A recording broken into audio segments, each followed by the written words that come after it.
Thank you, Kunik. So as Kunik mentioned, we always do like corporate trainings for corporates.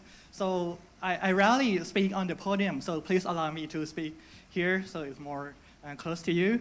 So I will go a little bit quick about my studies.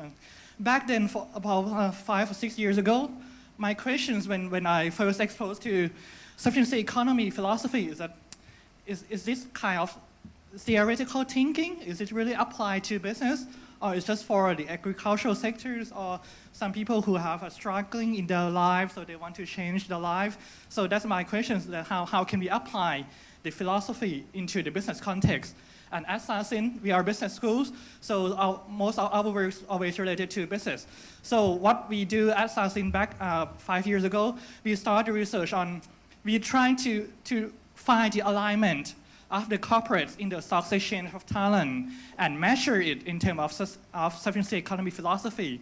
How well did they do in terms of sufficiency economy philosophies and measure them against the financial performance? I will tell you a little bit more about this.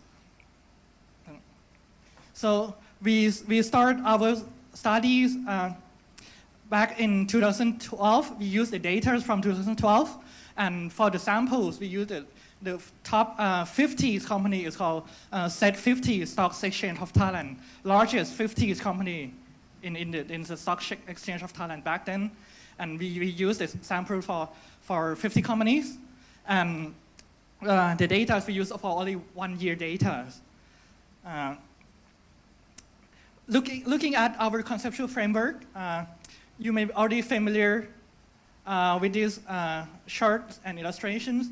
And when we want to apply this to the business, we start from the board of directors, who is a top management of the companies, to look at how well are they perform in terms of sufficiency economy philosophies. And it's trickling down to the financial outcomes. We categorize the roles of board of directors into 3 categories. These are the roles of the board of directors. So they are about strategy formulation, strategy deployment, and controlling and evaluations. So we look a little bit deeper on the roles. There's about financial decisions, ensuring compliance. So these are the things that we are looking into. And looking at the framework, so basically for the framework of our analysis, it's just about, we see sufficiency economy philosophy as an underlying values to achieve financial outcomes through the act of the board of directors. So the board of directors of the companies, they are the people who implement sufficiency economy philosophies. So they want to achieve financial outcomes here. Let me go a little bit quickly on how we measure in terms of 3 pillars of the sufficiency economy philosophies and 2 conditions. For moderations, we look at the middle way, so how it's applied to business. So we look at asset utilizations and about the strategy formulation. So we measure if the company is utilizing their assets effectively. For reasonableness, we look at the reasoning behind the decisions of the board of directors.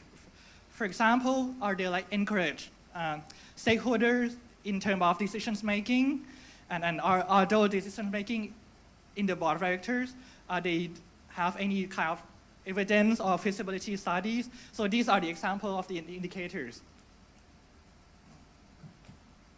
Resilience.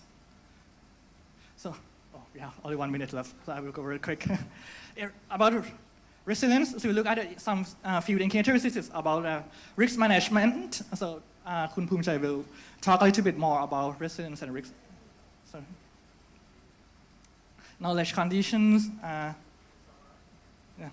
So I can summarize the study. So we find that if you look at the alignment of the SEP scores and compare with both profitable and unprofitable companies, we can see that profitable companies they have a higher score in terms of service economy philosophy, and so they are more aligned. Oops. What's wrong? Yes. And if we look at a few of financial indicators here, it shows that profitable companies are more aligned with SEP, looking at the indicators. And we also look a little bit deeper on financial indicators, especially on risk management. We do some analysis, and we found that SEP correlated with risk. So the higher the SEP scores, the lower the risk. So that's the conclusions of our studies. Thank Thank you very much. Vasu, that